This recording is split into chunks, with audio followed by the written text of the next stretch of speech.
নমস্কার বন্ধুরা, আশা করি তোমরা সবাই খুব ভালো আছো। আবার একটা ব্র্যান্ড নিউ ব্লগে তোমাদের সবাইকে স্বাগত জানাই। আমাদের এই বাংলা চ্যানেলে তোমাদের সবাইকে স্বাগত জানাচ্ছি। আজকের ভিডিওর টপিক হচ্ছে airport to temple city of India. This is a journey video from airport to one of the old city in India. আমরা যখন প্রথমবার এই জায়গাটা ভিজিট করেছিলাম তখন আমি খুব ছোট ছিলাম। আমি আমার মা বাবার সাথে প্রায় বলতে পারো হাত ধরেই এই জায়গাটা ঘুরে গেছিলাম। আর আজকে এতগুলো বছর পরে আমি আমাদের ছোট্ট ছেলেটাকে নিয়ে এখানে এসেছি আমার বরের সাথে। এতগুলো বছর কেটে গেছে, ঠিক বুঝতে পারছি না কতগুলো বছর কেটেছে, তাই বলছি যে 15 বছর আগেই এসেছিলাম। কলকাতা থেকে আমরা ফ্লাইটে করে টেম্পল সিটি অফ ইন্ডিয়াতে পৌঁছালাম। ফ্লাইট একটু ডিলে করেছিল, তাই আমাদের পৌঁছাতে বিকেল হয়ে গেল।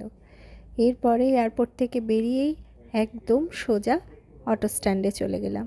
কি সুন্দর পরিকল্পনা জানো, কোনো অসুবিধে হয়নি, গাড়ি পেতেও অসুবিধে হয়নি আর অটো পেতেও অসুবিধে হয়নি। ক্যাব আর অটো স্ট্যান্ড একই জায়গায়, জাস্ট এয়ারপোর্ট থেকে বেরিয়েই আমরা অটো স্ট্যান্ডে চলে গেলাম। এতগুলো লাগেজ ছিল, ছোট্ট বাচ্চা ছিল, তাতেও কোনো সমস্যা হয়নি। তারপরে এই অটো করে আমাদের যাত্রা শুরু হয়ে গেছে towards temple city of India. ছোটোবেলায় যখন ভিজিট করেছিলাম তখন আমার মনে আছে, বাবার অফিস থেকে আমরা এসেছিলাম প্রায় 40-50 জন লোক একসাথে আমরা এখানে ঘুরতে এসেছিলাম। তখন সময়টা আলাদা ছিল, সব কিছুই আলাদা ছিল। আর আজকে আমরা এসেছি 3 জন, আমি, আমার বর আর আমার ছোট্ট ছেলে। সময় বদলে যায়, পরিবেশ পরিস্থিতি বদলে যায়, কিন্তু স্মৃতি সবসময় অটুট থাকে। সেই স্মৃতির মণিকোঠায় স্থির হয়ে থাকা চিত্রগুলো একটু একটু খুঁজে হাতড়ে হাতড়ে বার করার চেষ্টা করছি। কোথাও যেন কোনো মিলই পাচ্ছি না, কিছুই যেন খুঁজে পাচ্ছি না, সবটাই যেন নতুন। তবে এটা যেন আরও সুন্দর লাগছে। পথে চলতে চলতে রবীন্দ্রনাথ ঠাকুরের একটা কবিতার কথা খুব মনে পড়ে গেল। কেন মনে পড়লো ঠিক বলতে পারবো না, এই আজকের জার্নিটার সাথে কি সম্পর্ক সেটুকুও বলতে পারবো না, বাট মনে হলো 2-3টে লাইন যেন বারবার মনের মধ্যে গুনগুন করছে, সেটাই আজকে বলি। 2 বিঘা জমি, শুধু বিঘে 2 ছিল মোর ভুঁই, আর সবই গেছে ঋণে। বাবু বলিলেন, বুঝেছ উপেন, এ জমি লইব কিনে। কহিলাম আমি, তুমি ভূস্বামী, ভূমির অন্ত নাই। চেয়ে দেখো মোর আছে বড় জোর মরিবার মতো ঠাঁই। শুনি রাজা কহে, বাপু জানো তো হে, করেছি বাগানখানা।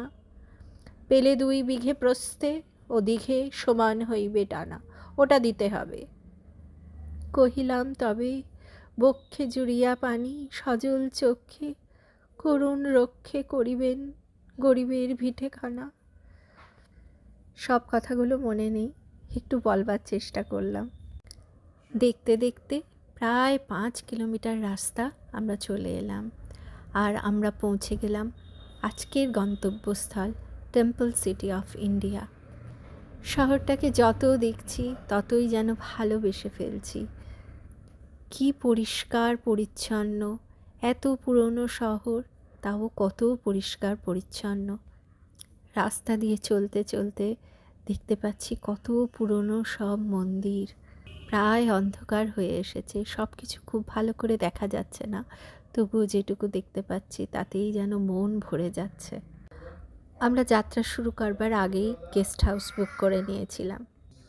এখানে তো অনেক হোটেল, অনেক গেস্ট হাউস, তাই আমাদের অটো যে চালাচ্ছেন সেই দাদা ঠিক মতন বুঝতে পারলেন না, তাই আমরা ম্যাপ দেখে দেখে সেখানে যাচ্ছি। ম্যাপ তো আবার অলি গলি তস্যগলি করে নিয়ে যাচ্ছে, কিন্তু আমি অবাক হয়ে গেলাম, বিশ্বাস করো বন্ধুরা, কি সুন্দর সমস্ত রাস্তা। এত গলির মধ্যেও যে রাস্তা পরিষ্কার থাকতে পারে না দেখলে বিশ্বাস হয় না।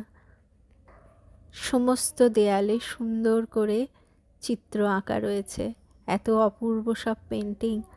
আর রাস্তার মধ্যে দেখো কোথাও কোনো নোংরা পড়ে নেই, কোথাও কোনো অপরিষ্কারের চিহ্ন নেই। ভালো লাগছে দেখে, বিশ্বাস করো। আমার দেশেও যে এরকম একটা ছোট্ট অলি গলি তস্যগলিও যে এত পরিষ্কার থাকতে পারে, সেটা এই টেম্পল সিটি অফ ইন্ডিয়া না দেখলে আমি বুঝতে পারতাম না।